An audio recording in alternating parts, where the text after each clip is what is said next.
যে ও কিছু একটা দেখতে পাচ্ছে কিন্তু আর অন্য কিছু দেখতে পাচ্ছে না। ওর একদম সামনে ওর মা বসে রয়েছে, ঘরে এত কিছু আসবাব রয়েছে, ও কিছু দেখতে পাচ্ছে না, বাট ও দূরে কিছু একটা দেখতে পাচ্ছে, যেটা দেখে ও প্রথম বলে উঠেছে ওই দেখো দাঁড়িয়ে আছে। বাট স্টিল ওকে দেখে মনে হতো পেছন থেকে কোনো একটা ফোর্স আসছে আর ওকে দুলিয়ে দিচ্ছে, এবং অনেক জোরে জোরে দুলছে। আর যখনই কেউ ধাক্কাটা দিচ্ছে মানে ও খুব আনন্দে চিৎকার করে হচ্ছে, মানে জয়ফুল একটা ক্রাই। তখন ওর মা প্রথম বুঝতে পারলো ও দুজনকে দেখতে পায়, বা দুজনের উপস্থিতি ও বুঝতে পারে। একজন যে বাড়িতে থাকে বা যেটাকে ও বাড়ির ওনার হিসাবে বলছে, এই বাড়িটা যার, যে পারমিশন দিয়েছে ওদেরকে থাকার জন্য, সে একটা আলাদা জন। আর যার সঙ্গে ও প্রত্যেক দিন রাত্রিবেলা খেলতে বেরোয় সে একটা আলাদা জন, সে একটা মেয়ে, পসিবলি সেও একটা বাচ্চা, এবং যার সঙ্গে ও ঝগড়া করেছে কেন, যে ওকে দোলনা থেকে ফেলে দিয়েছে বলে। এটা একটা মানে খুব শকিং ওর ব্যাপার লেগেছে। এবার তারপরে একটা কনফিউশন দূর করার জন্য ওর মা জিজ্ঞেস করেছে যে ওই মেয়েটাকে কেমন দেখতে, ওকে তুই কোথায় দেখতে পাস? ও খানিকক্ষণ চুপ করে থেকে বলছে না, ওকে তো দেখতে পাই না। একদিন হলো কি, ওকে না মুখে মুখে পড়াতেন ওর মা, মানে ধর কোনো রাইমস বলছে, উনি বলতেন, রিপিট করতো, ও এভাবে ও শিখতো আর কি। তো সেইভাবেই সন্ধ্যাবেলা উনি বসে রিঙ্কিকে পড়াচ্ছেন। পড়াতে পড়াতে মানে ওনারা খাটে বসে রয়েছেন, উনি আর রিঙ্কি মুখোমুখি বসে, আর রিঙ্কির মানে মুখের অপোজিটে জানলা রয়েছে, মানে প্রিয়াঙ্কা দেবীর পিছন দিকে জানলা। আচ্ছা, ঠিক আছে। তো উনি ওভাবে পড়াচ্ছেন, পড়তে পড়তে মানে রিঙ্কি যখন রিপিট করছে, কথা বলছে, হঠাৎ করেও বলে উঠলো ওই দেখো দাঁড়িয়ে আছে। এইটা যখন উনি শুনেছেন, প্রথমে কিন্তু উনি ভয় পাননি, প্রথমে উনি চমকেছেন, দ্বিতীয় ছিল ওনার ইমপ্রেশন, উনি খুব আনন্দ পেয়েছেন। কেন? রিঙ্কি তো দেখতে পায় না। এক্স্যাক্টলি। তাহলে ও কেন বললো ওই দেখো দাঁড়িয়ে আছে? ওকে ওকে। ওনার মার মানে প্রিয়াঙ্কা দেবীর হঠাৎ করেই মনে হলো তাহলে কি আমার মেয়ে ভালো হয়ে গেল? ওর চোখের দৃষ্টি কি কোনোভাবে ফিরে এলো? ও তো জন্মান্ধ ছিল, মানে জন্মের পর থেকেই ওর চোখ খারাপ ছিল, ওর সে চোখে দেখতে পেত না। তাহলে কোনো রকমভাবে কোনো মিরাকেল ঘটলো, হঠাৎ করে কি ও দেখতে পাচ্ছে? না হলো কেন বলবে যে ওই দেখো দাঁড়িয়ে আছে আর কোনো একটা দিকে পয়েন্ট করছে? ওর মা একবার জাস্ট পেছন দিকে ঘুরলো, মানে কি ও দেখাচ্ছে, পয়েন্ট আউট করছে। ঘোরার পর ওনার মাথায় তো ঘুরছে আমার মেয়ে ভালো হয়ে গেছে।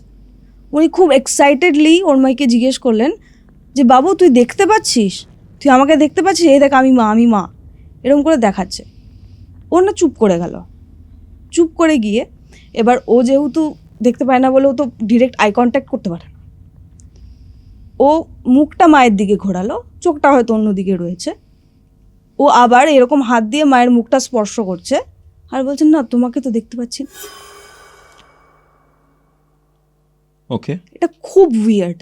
আমি যখন প্রথমবার শুনেছিলাম আমার খুব উইয়ার্ড লেগেছিল যে ও কিছু একটা দেখতে পাচ্ছে কিন্তু আর অন্য কিছু দেখতে পাচ্ছে না। ওর একদম সামনে ওর মা বসে রয়েছে, ঘরে এত কিছু আসবাব রয়েছে, ও কিছু দেখতে পাচ্ছে না, বাট ও দূরে কিছু একটা দেখতে পাচ্ছে, যেটা দেখে ও প্রথম বলে উঠেছে ওই দেখো দাঁড়িয়ে আছে।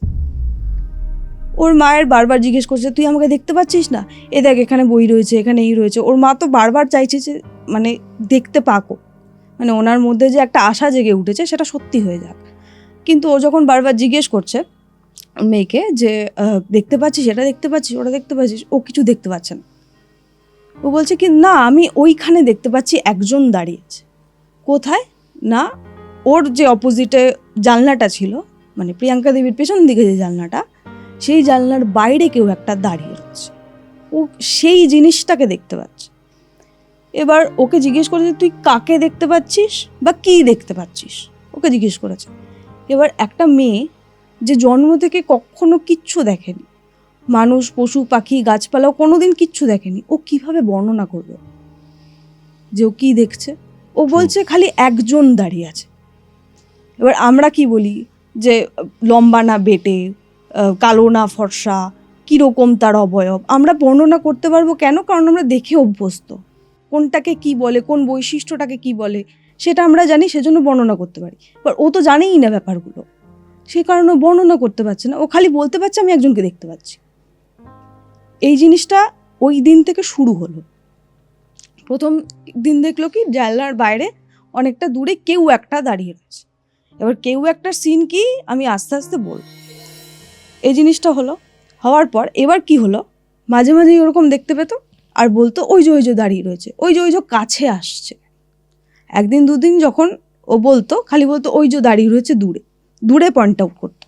এরপর বলতে শুরু করলো ওই যে দেখো কাছে আসছে, এখন দেখো অনেকটা এগিয়ে এসছে, অনেক কাছে চলে এসছে। আর ওর মা তো প্রশ্ন করে করে মানে ফেড আপ হয়ে গেছে, কিন্তু ওর তো কোনো বর্ণনা পাচ্ছে না যে কাকে দেখছে বা কি দেখছে। এবার এই সময় ওকে যে চিকিৎসা করতেন, এবার ওনারা না সবসময় ট্রাই করতে থাকতেন যে কোনোভাবে যদি ওর চোখটা ভালো করে দেওয়া যায়। কিন্তু জন্ম থেকে যদি থাকে তাহলে তো ঠিক হয় না। হয় না সেটা আমরা জানি, কিন্তু একটা বাবা মার পক্ষে এটা একটা চেষ্টা চালিয়ে যাওয়ার মতন ব্যাপার। মানে ওনাদের যে জেনারেল ফিজিশিয়ান আছেন তাকে বারবার জিজ্ঞেস করতো কিছু কি হতে পারে, কিছু কি হতে পারে, এরকম একটা ব্যাপার কি হয়তো হবে না, তারাও হয়তো ব্যাক অফ দ্য মাইন্ড জানেন, বাট ট্রাই করছেন, মানে অ্যাটলিস্ট কারোর সঙ্গে কন্ট্যাক্ট রাখতো কোনো ডাক্তারের সঙ্গে, এরকম টাইপের একটা ব্যাপার। তো সেই ডাক্তারকে ওনারা ফোন করলেন, ফোন করার পর উনি এরকম বলছেন যে দেখুন ওর মনে হয় কিছু একটা দেখতে পাচ্ছে, বাট ও বলতে পারছে না কাকে দেখতে পাচ্ছে। তাহলে কি ও সত্যি ওর কি চোখে কিছু মানে চেঞ্জেস এলো? তখন ডাক্তার নাকি বলেছিল যে দেখুন যারা মানে অন্ধ হন তাদের চোখে একটা ব্যাপার কি থাকে, আমরা মনে করি অনেকে যে ওনারা হয়তো পিচ ব্ল্যাক দেখতে পান, কিন্তু সেটা হয় না। অনেকে দেখেন ব্রাউনিশ টাইপের কিছু, বা আমরা চোখ বন্ধ করে থাকলে একটা মানে লালচে টাইপের অন্ধকার দেখতে পাই না, অনেকে সেটা হ্যাঁ ওই টাইপের দেখতে পান, বা একটা স্পট টাইপের দেখতে পান যেটা কিনা নর্মাল ভিজুয়াল যেটা থাকে সেটাকে আড়াল করে রাখে, মানে পুরোপুরি পিচ ব্ল্যাক তারা দেখতে পান না, একটু অন্যরকম। তো উনি বলছেন যে হতে পারে ওর চোখের দৃষ্টিতে একটু চেঞ্জ এসছে, ও একটা আলো দেখতে পাচ্ছে, মানে ওই যে ব্ল্যাকিশ টাইপের যে ব্যাকগ্রাউন্ডটা ও সবসময় দেখে তার মধ্যে সামান্য একটু আলো দেখতে পাচ্ছে, যে আলোর শেপটা হয়তো মানুষের মতো, সেইটাকে ও একটা মানুষ মনে করছে। মানে ওটা তো ওর জন্য একটা নতুন জিনিস। এক্স্যাক্টলি। তো এটা মনে করার, এটা যখন ডাক্তার বললেন তখন ওর মা মনে করলো হ্যাঁ এটা তো হতে পারে, তাহলে হয়তো এই ব্যাপারটা ওই যে আলোর যে ব্যাপারটা ওটা হয়তো বাড়ছে আর ওর মনে হচ্ছে কিছু একটা সামনে আসছে, সেই কারণে ও ভুল করছে মানুষ হিসেবে বা কোনো একটা মানুষ হিসেবে, কি বলবো, একটা এন্টিটি বা কিছু একটা হিসেবে। তো ওর মা কিছুটা রিল্যাক্সড হলো যে হ্যাঁ হতে পারে, এই জিনিসটা হতে পারে। তো রিঙ্কিকেও বোঝানোর চেষ্টা করলো যে না তুমি যেটা দেখছো ওটা কোনো মানুষ নয়, তোমার চোখে এরকম এরকম ব্যাপার, এবং কোনোভাবে একটা বাচ্চাকে যেভাবে বোঝানো যায় আর কি সেভাবে বোঝালো। কিন্তু ওই যে কথা বলার ব্যাপারটা ওটাকে কিভাবে ডিফাইন করবে, বা ওই যে হাত ধরে ঘোরার ব্যাপারটা ওটাকে কিভাবে ডিফাইন করবে, সেটার কোনো ডেফিনেশন নেই। এর মধ্যে কি হলো, একদিন ও তো বাড়ির বাইরে বেরিয়ে যেত বললাম, তো ও যেহেতু এখানে খুব একা, ওর কোনো সঙ্গী সাথী নেই, আর বাড়ির পেছন দিকে যে একটা বাগান টাইপের ছিল, বাগান ঠিক বলবো না, একটু জংলা টাইপের জায়গা, এখানে বড় গাছ টাছও ছিল, তো সেই গাছে নিখিলবাবু একটা দোলনা তৈরি করে দিয়েছিলেন, দোলনা ঝুলিয়ে দিয়েছিলেন যাতে ও একটু খেলতে পারে। কি করতেন, মানে উনি যেদিনকে বাড়িতে থাকতেন মেয়ের সঙ্গে টাইম স্পেন্ড করতেন, তো মেয়ে দোলনায় বসতো আর উনি দোল দিতেন, এটা ওদের দুজনে একটা কোয়ালিটি টাইম স্পেন্ড করতেন। ও কী করতো, এই রাত্রিবেলা করে বাড়ির বাইরে বেরিয়ে গিয়ে দোলনায় দোল খেত, সেটা হতে পারে, সেটা স্বাভাবিক ব্যাপার, ও হয়তো বোর ফিল করছে, ও বেরিয়ে গিয়ে দোল খেত, কিন্তু দোলনায় দোল দেওয়ার জন্য একজন তো দরকার, আর আমরা দেখবি ওই পা আগে পিছুনি করে দোলনার যে স্পিডটা ওটা বাড়াতে পারি, বাট ও ওটা পারতো না, ওটা জানতো না, বাট স্টিল ওকে দেখে মনে হতো পেছন থেকে কোনো একটা ফোর্স আসছে আর ওকে দুলিয়ে দিচ্ছে, এবং অনেক জোরে জোরে দুলছে, আর যখনই কেউ ধাক্কাটা দিচ্ছে মানে ও খুব আনন্দে চিৎকার করে হচ্ছে, মানে জয়ফুল একটা ক্রাই ও করছে। এই জিনিসটা ওনারা প্রায় দেখতেন। এর মধ্যে এই জিনিসটা যখন দেখতেন ওনাদের অবভিয়াসলি ভয় লাগতো, ওকে নামিয়ে নিয়ে আসতো, ওকে যেতে বারণ করতো। এর মধ্যে একটা ব্যাপার হলো, এরকম দোলনা থেকে, মানে দোলনায় ও দুলছিল, একদিন দুলতে দুলতে ও পড়ে গিয়েছিল, পড়ে গিয়ে কারোর একটা সঙ্গে ও যেরকম গল্প করতো সেইভাবেই ঝগড়া করছে। আচ্ছা, মানে খুব, মানে তুমি আমাকে ফেলে দিয়েছো, তুমি একটা বাজে মেয়ে, এই টাইপের। তখন প্রথম বুঝতে পারলো ও যার সাথে কথা বলে সেই একটা মেয়ে, ওকে ওকে ওকে, তুমি একটা বাজে মেয়ে এরকম বলেছে, বা পচা মেয়ে, খারাপ মেয়ে, এরকম কিছু একটা বলেছে, বলে ও ঝগড়া করছে প্রচণ্ড, মানে বাচ্চারা যেভাবে ঝগড়া করে না, ও ঠিক সেভাবে ঝগড়া করছে কারোর সঙ্গে। তো ওর মা ওকে ওখান থেকে নিয়ে চলে এসছে। তো বারবার বলছে ওর সঙ্গে আমি আর খেলবো না, ও আমাকে দোলনা থেকে ফেলে দিয়েছে। ঠিক আছে, এই জিনিসটা হওয়ার পর এবার ওর মা এই যে অপরচুনিটিটাকে ইউটিলাইজ করলো, বলে যে ঠিক আছে তাহলে তুমি ওর সাথে আর খেলো না, আর কারোর সাথে কথা বলো না। উনি ভাবলেন কি এই জিনিসটাকে ইউজ করা যেতে পারে যাতে ও না কিছু করে। এই ব্যাপারটা এখানটা স্টপ করছি আমি, কারণ একটা অন্য ঘটনা বা অন্য মোড় নিতে চলেছে, যেটা আমি এবার বলব। তো রিঙ্কির জন্য বা পুরো বাড়ির জন্যই ওনারা দুজনেই, মানে রিঙ্কির বাবা মা দুধ খাওয়ার ব্যবস্থা করেছিলেন। কিভাবে? ওনাদের সবসময় ছিল যে ওনারা প্যাকেট দুধ কিনে আনবেন না, আশেপাশে যাদের ঘরে গোয়াল রয়েছে, গরু যারা পোষে, তাদের থেকে পিওর গরুর দুধ তারা আনবেন যাতে রিঙ্কি খেতে পারে। তো সেখানেও ওনাদের আশেপাশে একজন এরকম রয়েছিলেন, একটা কাপল ছিল যাদের কিনা বাড়িতে গরু পোষা ছিল, গরু এবং ছাগল তারা পুষতেন, এবং সেই গরুর দুধ রিঙ্কির জন্য আনা হতো। যে তো যিনি আসতেন গরুর দুধ দিতে, সেই মহিলাটি খুব ভালো ছিলেন, ভালো মানে কি খুব মিশুকে মানুষ ছিলেন, আর রিঙ্কিকে ভীষণ ভালোবাসতেন। তো উনি যখন আসতেন রিঙ্কির সাথে খানিকক্ষণ গল্প করতেন, মাঝে মাঝে ওকে নিজেদের বাড়িও নিয়ে যেতেন, মানে নিয়ে তখনও অবধি যাননি, সরি ভুল বললাম, বলতেন যে একদিন তুমি আমার বাড়ি যাবে, এরকমভাবে বলতেন। তো সেই ওনারা যারা ছিলেন ওনারা বিহার প্রদেশের মানুষ ছিলেন, তো নন বেঙ্গলি, কিন্তু বাংলা বলতে পারতেন, বুঝতেও পারতেন ভালো মতো। তো রিঙ্কিকে একদিন এসে উনি বলছেন, রিঙ্কির মাকেও বলছেন আর রিঙ্কিকেও বলছেন যে ওনাদের যে ছাগল রয়েছে সে ছাগলের ছানা হয়েছে, ছোট ছাগল হয়েছে। তো সেটা রিঙ্কিকে বলছে, জানিস তো আমার বাড়িতে ছাগল ছানা হয়েছে। এবার রিঙ্কি অ্যাজ আ বাচ্চা মেয়ে, ওর খুব এক্সাইটেড লেগেছে যে ছাগল ছানা, ও যাবে ছাগল ছানাকে আদর করতে যাবে। তো উনি বলছেন যে ঠিক আছে কালকে তোমাকে আমি নিয়ে যাব, তুমি ছাগল ছানার সাথে খেলা করো।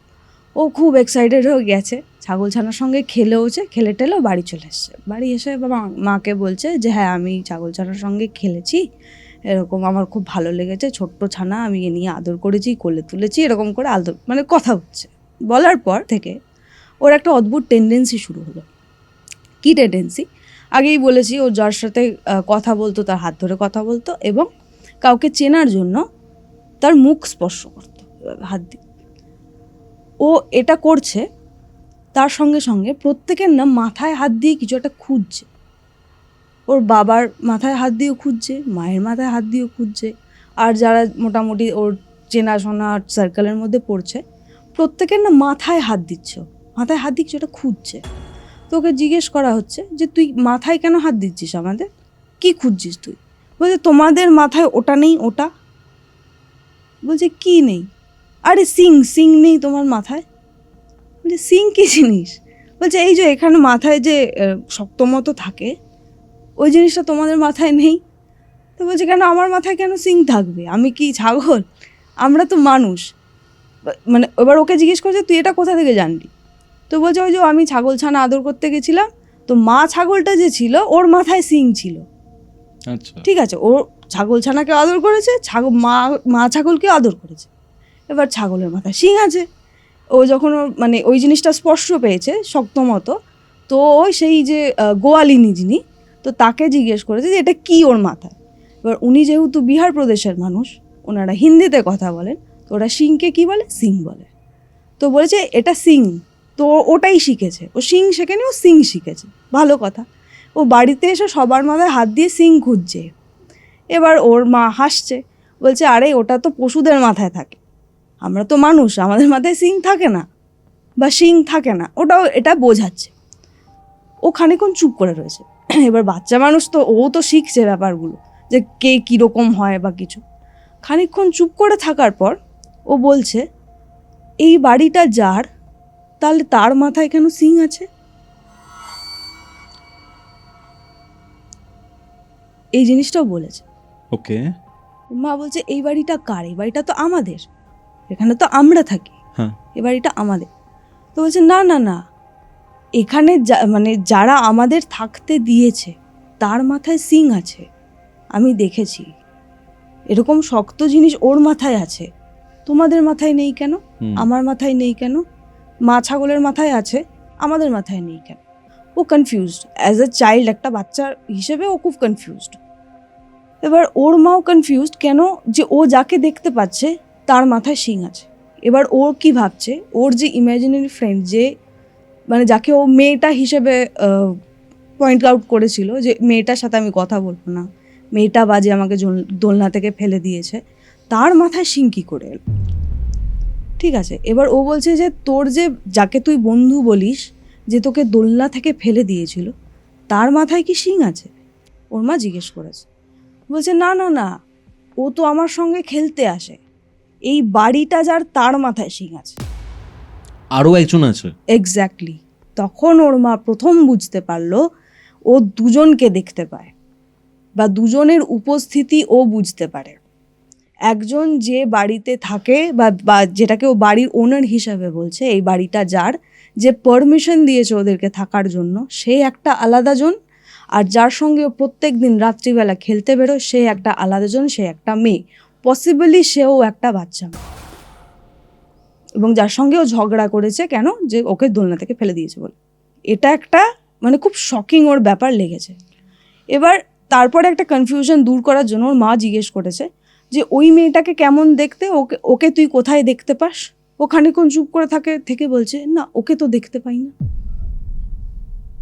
ও তোমাদের মতোই, মানে তোমাদের মতো মানে কি, ও তার কাউকে দেখতে পায় না, সেটাই বলছে যে ওকেও আমি দেখতে পাই না। যে ওর বান্ধবী হিসেবে যাকে ও মানে কনসিডার করছে, বা যাকে ও রেফার করছে, তাকেও দেখতে পায় না। বাট যার মাথায় সিং আছে, এই বাড়িটা যার, তাকেও দেখতে পায়। যে কি না প্রথম দিন ও যাকে দেখেছিল, যখন দেখেছিল, সে দূরে ছিল এবং সে ধীরে ধীরে কাছে এগিয়ে আসছে।